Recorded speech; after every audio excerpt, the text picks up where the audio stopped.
Hello everyone.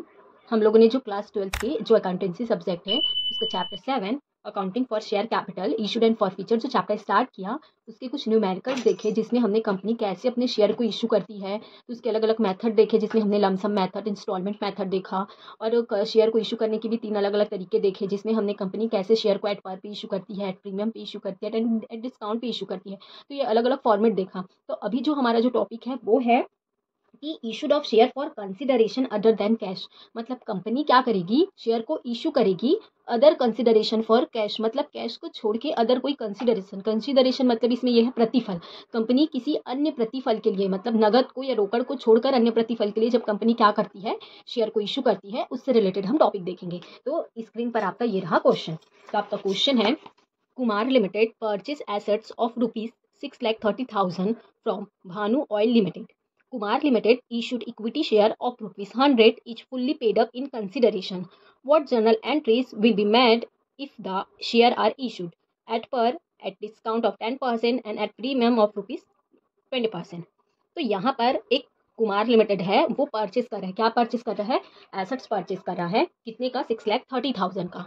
तो company किससे purchase की? भानु ऑयल लिमिटेड की। तो इस क्वेश्चन में हमारा जो वेंडर है, मतलब एक विक्रेता जिससे हमने परचेस किया एसेट्स, तो वो कितने का है? 6,30,000 और हमारा वेंडर कौन है? Bhanu oil limited. तो कंपनी क्या करी है, अपनी इस कंसिडरेशन के बिहाफ पे वो शेयर इशू करी है। कितने शेयर? 100 आपके 100 रुपीज़ वाले शेयर इशू करी है, फुल्ली पेड अप शेयर। तो 3 तरीके से इशू करी बोल रहा है, एट पर, at discount and eight premium. तो आइए इसका हम सॉल्यूशन देखते हैं। तो स्क्रीन पर आपका ये रहा सॉल्यूशन। तो इसका सबसे पहले हम वर्किंग नोट देखेंगे। तो आपका वर्किंग नोट है कि क्वेश्चन के अकॉर्डिंग क्या है आपका, कि परचेज कंसिडरेशन कितना बोला क्वेश्चन में? 6,30,000 और कंपनी बोल रही है कि वो इक्विटी शेयर इशू करिए। तो इशूड इक्विटी शेयर वैल्यू कितना बोला है? 100 rupees etch fully paid up. तो यहाँ पर 100 rupees etch fully paid up का मतलब ये है, जो कंपनी जो इशू की इक्विटी शेयर वो 100 रुपीज़ वाला है, मतलब फुल्ली पेड अप है। वो 100 के मतलब 100 के बदले वो 100 रुपीज़ पेड करी है, तो इस तरीके से वो 100 रुपीज़ फुल्ली पेड अप है। तो 3 तरीके से कंपनी इशू करेगी, तो उसकी जर्नल एंट्री करने बोला है। तो issued of share are follows, question में बोला 3 तरीके से कंपनी शेयर इशू करेगी, तो किस तरीके से उसका एंट्री होगा ये बताने बोला है। तो कंसिडरेशन तो उतना ही रहेगा 6,30,000। 3 तरीके से बताने का मतलब ये हुआ है कि अगर हम 6,30,000 का एसेट्स परचेस किए, तो ये जो कंसिडरेशन है अगर उसके बिहाफ में एट पर पे अगर हम इशू करेंगे तो कैसी एंट्री होगी, एट डिस्काउंट ऑफ 10% करेंगे तो कैसी एंट्री होगी, और एट प्रीमियम ऑफ ₹20% करेंगे तो कैसी होगी। तो ये 3 तरीका बोला है। तो यहाँ पर क्या होता है, कंपनी में हमको कहीं पर भी शेयर, नंबर ऑफ शेयर नहीं दिया रहता है, तो इसमें हमें नंबर ऑफ शेयर निकालना पड़ता है। तो नंबर ऑफ शेयर निकालने के लिए हमारा एक फॉर्मूला है कि number of share is equal amount of purchase consideration upon issued value of share. मतलब कंपनी का जो भी परचेज कंसिडरेशन अमाउंट रहेगा उसमें इशूड वैल्यू होगा शेयर का, उसको हमको क्या करना होगा? डिवाइड करना होगा। तो यहाँ पे जब कंपनी एट पर पे इशू करेगी, तो फर्स्ट पॉइंट हमें अकॉर्डिंग टू क्वेश्चन एट पर पे अगर इशू करी तो उसका आपका वैल्यू क्या बोला है? एट पर मतलब 100 रुपीज़ इच शेयर बोला है अकॉर्डिंग टू क्वेश्चन। तो एट पर का मतलब ये होता है कि जितने का एक शेयर की वैल्यू है उसको उतने पर ही क्या किया जाएगा? इशू किया जाएगा। तो यहाँ पर जो उसका फेस वैल्यू है आपका 100 रुपीज़ इच शेयर, उसी को ही क्या बोलेंगे हम? Issued price of share. की कंपनी क्या करी है, जो उसका फेस वैल्यू 100 रुपीज़, उसी में ही वो कंपनी क्या करी है? इशू करी है। तो वो कितना हो जाएगा? 100 रुपीज़ ऑफ इस शेयर। तो यहाँ पर हम जब नंबर ऑफ शेयर निकालेंगे, तो अभी हम लोगों ने जो फॉर्मूला देखा उसमें क्या था? वैल्यू ऑफ परचेज कंसिडरेशन, जो भी कंसिडरेशन का वैल्यू होगा उसको हमको इशूड वैल्यू ऑफ पर शेयर से क्या करना है? डिवाइड करना है। तो एट पर है तो यहाँ पर परचेज कंसिडरेशन तो वही रहेगा 6,30,000। तो यहाँ पर इशूड वैल्यू कितना हो गया? 100। तो जब हम 6,30,000 को 100 से डिवाइड करेंगे तो यहाँ पर हमारा नंबर ऑफ शेयर कितना हो जाएगा? 6,300 शेयर। क्योंकि यहाँ पर शेयर, नंबर ऑफ शेयर होना इंपॉर्टेंट है, क्योंकि जब तक नंबर ऑफ शेयर नहीं होगा तो हमें पता कैसे चलेगा कि कंपनी कितने शेयर को कितने रुपए पर इशू की है। तो ये रहा आपका एट पर से हमने कैलकुलेट किया, तो आपका नंबर ऑफ शेयर कितना हुआ? 6,300 शेयर। अब हम एट डिस्काउंट से देखेंगे, तो एट डिस्काउंट का कितना हो जाएगा? ऑफ 10%। 10% बोला है, ऑफ 10%, मतलब अभी हमें डिस्काउंट अमाउंट निकालना है। तो फेस वैल्यू क्या है? शेयर का 100 रुपीज़ है, मतलब 100 रुपीज़ का उसका फेस वैल्यू है। तो सबसे पहले हम डिस्काउंट अमाउंट निकालेंगे, तो फेस वैल्यू का 10% लेंगे, तो 100 का 10% लेंगे तो कितना हो जाएगा? 10 रुपीज़। तो 10 रुपीज़ तो हो गया। अब उसका क्या निकालेंगे हम लोग? इशूड वैल्यू निकालेंगे, क्योंकि डिस्काउंट दे के जो अमाउंट बचेगा वो हमारा इशूड वैल्यू होगा। फेस वैल्यू 100 रुपीज़ है, तो इशूड वैल्यू ऑफ शेयर जब निकालेंगे तो फेस वैल्यू जो 100 है उसमें 10 रुपीज़ डिस्काउंट माइनस करेंगे, तो कितना रुपये आपका पर शेयर हो जाएगा?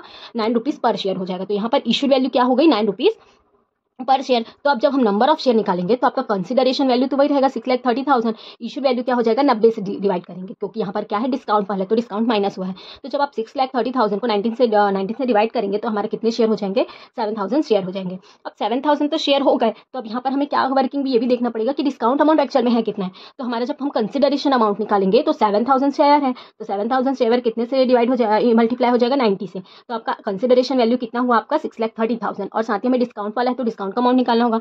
तो 7,000 शेयर हो जाएगा और 10 रुपीज़ का आपका डिस्काउंट, तो 10 से जब इसको मल्टीप्लाई करेंगे तो हमारा डिस्काउंट अमाउंट कितना हो गया, 70,000। तो इस तरीके से एट पर के हमारा नंबर ऑफ शेयर कितना हुआ, 6,300, और डिस्काउंट का नंबर ऑफ शेयर कितना हुआ, 7,000। अब हम देखेंगे प्रीमियम का।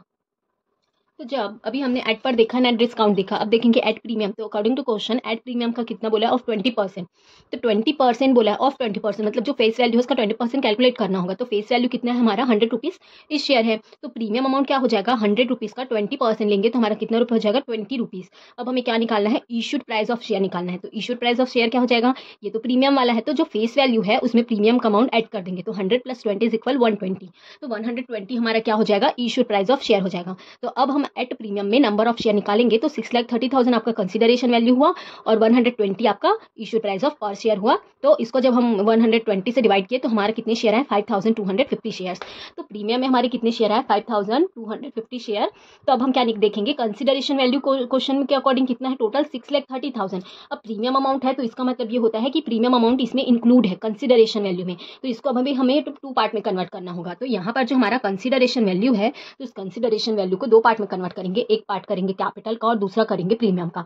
फर्स्ट वाले टॉपिक में क्या था, फेस वैल्यू था, तो वो डायरेक्ट हो गया। सेकंड था डिस्काउंट, तो उसमें अलग अलग पार्ट्स में डिवाइड किए कि डिस्काउंट अलग हुआ करके। लेकिन प्रीमियम वाले में क्या होता है, जो हमारा अमाउंट होता है फिर उसमें प्रीमियम इंक्लूड होता है। तो इसलिए कंसिडरेशन वैल्यू जो आपका 6,30,000 है उसमें प्रीमियम इंक्लूड है, तो हमें कैपिटल अमाउंट अलग दिखाना होगा और प्रीमियम अमाउंट अलग दिखाना होगा। इसलिए कैपिटल के लिए अमाउंट जब देखेंगे तो ये जो 5,250 शेयर है उसके जो फेस वैल्यू है उसको 100 से मल्टीप्लाई करेंगे तो आपका कितना रुपये हो जाएगा, 5,25,000। तो ये आपका फेस वैल्यू का हुआ, मतलब कैपिटल अमाउंट का हुआ। अब हमारा जो 20 रुपीज़ प्रीमियम है तो उसका कैलकुलेट करेंगे। तो प्रीमियम के लिए जब कैलकुलेट करेंगे तो 5,250 शेयर है, उसको 20 से मल्टीप्लाई करेंगे तो हमारा कितना हो जाएगा, 1,05,000। तो यहाँ पर 5,25,000 आपका कैपिटल अमाउंट हुआ और 1,05,000 आपका प्रीमियम अमाउंट हुआ। तो इन दोनों को टोटल किए तो 6,30,000 इस तरीके से हमारा कंसिडरेशन अमाउंट कैलकुलेट हुआ। अब हम क्या देखेंगे, जर्नल एंट्रीज।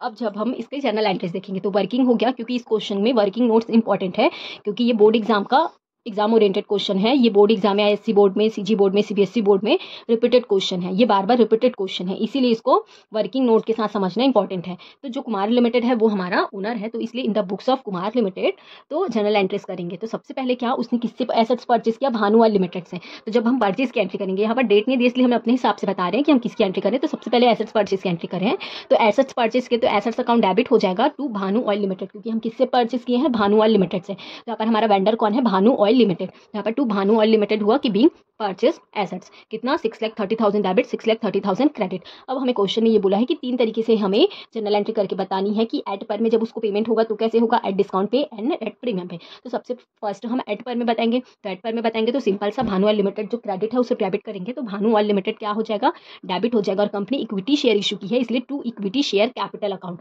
और जब हमने वर्किंग किया तो जो हमने 6,30,000 को 100 से डिवाइड किया था तो हमारा कितने शेयर है, 6,300 शेयर। यहाँ पर बताएंगे कि being payment to vendor of issued of equity share, कि हम पेमेंट करें किसको, वेंडर को। आप चाहो तो भानु ऑयल लिमिटेड भी लिख सकते हैं, लेकिन हम वेंडर बोल देते हैं कि being payment to vendor of issued of equity share 6,300 share हमने इशू किया है at the rate ₹100 each share at par. हम क्या कर रहे हैं, एट पर पे इशू कर रहे हैं 100 रुपीज़ इस शेयर से। तो इस तरीके से हम जब 6,300 को 100 से मल्टीप्लाई करेंगे तो हमारा अमाउंट कितना हो जाएगा, 6,30,000 डेबिट, 6,30,000 क्रेडिट। तो जब इस तरीके से एट पर पे इशू किया जाता है तो सिंपल एंट्री होती है। अब हम डिस्काउंट और प्रीमियम से रिलेटेड एंट्री देखते हैं।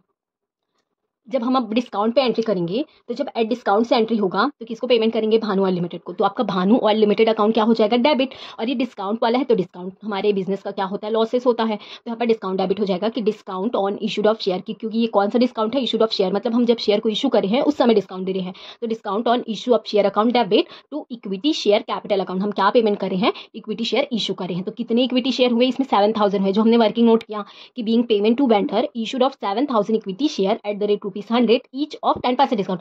100 रुपीज़ का ईच है, लेकिन उसमें कितना परसेंट डिस्काउंट दिया जा रहा है? 10%। इसीलिए 100 का 10% लेंगे तो हमारा 10 रुपीज़ डिस्काउंट हो जाएगा। तो 7000 को 10 से मल्टीप्लाई करेंगे तो 70,000 आपका डिस्काउंट हो जाएगा। और ये जो 90 रुपीज़ बचेगा, तो 7000 को 90 से मल्टीप्लाई करेंगे तो 6,30,000 आपका भानु अनलिमिटेड को पेमेंट हो जाएगा। और जो 7000 इक्विटी शेयर है उसको 100 से मल्टीप्लाई करेंगे तो टोटल आपका 7 लाख क्या हो जाएगा? Equity share capital account. तो इस तरीके से इसका अमाउंट कैलकुलेट हुआ और बाकी इसका हम वर्किंग नोट में तो बता ही चुके हैं। तो इसके बाद क्या है हमारा? एट पर है। तो जब एट पर पे देखेंगे तो यहाँ पर एट पर में क्या होगा? फिर से पेमेंट होगा किसको? भानु अनलिमिटेड को। तो आपका भानु अनलिमिटेड अकाउंट क्या हो जाएगा? डेबिट हो जाएगा। किसको? To equity share capital. और उनको इक्विटी शेयर हम इशूड कर रहे हैं। अब ये प्रीमियम वाला है, तो प्रीमियम अमाउंट को किस में ट्रांसफर करते हैं? सिक्योरिटी प्रीमियम अकाउंट में ट्रांसफर करते हैं। तो टू सिक्योरिटी प्रीमियम अकाउंट। कभी कभी किसी क्वेश्चन में हमें कभी कभी शेयर सिक्योरिटी प्रीमियम भी बोल देता है। तो अगर हम सिक्योरिटी प्रीमियम लिखेंगे तो भी चलेगा, या शेयर सिक्योरिटी प्रीमियम बोलेंगे तो भी चलेगा। तो डिस्काउंट हमेशा डेबिट दिखेगा इशूड करते टाइम, और प्रीमियम हमेशा शेयर कैपिटल के साथ क्रेडिट दिखेगा। क्वेश्चन में इक्विटी शेयर बोला इसलिए इक्विटी वर्ड यूज हुआ है। अगर प्रेफरेंस शेयर रहता है तो प्रेफरेंस शेयर यूज होता। तो भानु अनलिमिटेड अकाउंट डेबिट हुआ, to equity share capital account credit, to security premium account credit. अब कंपनी ने क्या किया है कि being payment to vendor issued on 5250 equity share at the rate ₹100 of is 20% premium. भले वो 100 रुपीज़ का शेयर है, लेकिन उसको इशूड कितने में किया है? 20% प्रीमियम पे। तो 100 का जो 20% हमने कैलकुलेट किया था तो 20 रुपीज़ हमका प्रीमियम आया था। तो 100 को अगर हम 5250 से मल्टीप्लाई करेंगे तो हमारा कैपिटल अमाउंट कितना हो जाएगा? 5,25,000। और 20 रुपीज़ को जब हम 5250 से मल्टीप्लाई करेंगे तो ये हो जाएगा आपका 1,05,000। तो इस तरीके से आपका दोनों का टोटल करेंगे तो भानु अनलिमिटेड को कितना पेमेंट हुआ? 6,30,000। तो जब एग्जाम में ओरिएंटेड हो चाहे क्वेश्चन में, जब भी हमको अदर कंसिडरेशन से रिलेटेड इस तरीके के टॉपिक मिलते हैं तो हम इस तरीके से वर्किंग नोट बताते हैं और इस तरीके से क्वेश्चन को सॉल्व करते हैं। इसमें आपको तीनों टॉपिक एक साथ मिला है, जिसमें हमने एड पर, एड प्रीमियम और एड डिस्काउंट देखा। कभी कभी एग्जाम में सिंपल एक छोटा सा पूछता है जिसमें कंसिडरेशन हुआ, मतलब आपका एसेट्स परचेस हुआ, या तो सिर्फ एड पर पे एंट्री होगी या एड प्रीमियम पे या एड डिस्काउंट के। तो इस टॉपिक से हम ये समझ सकते हैं कि अगर हमें एग्जाम में तीनों में से कोई भी टॉपिक दे तो हम उससे रिलेटेड इसमें एंट्री कर सकते हैं। Thank you.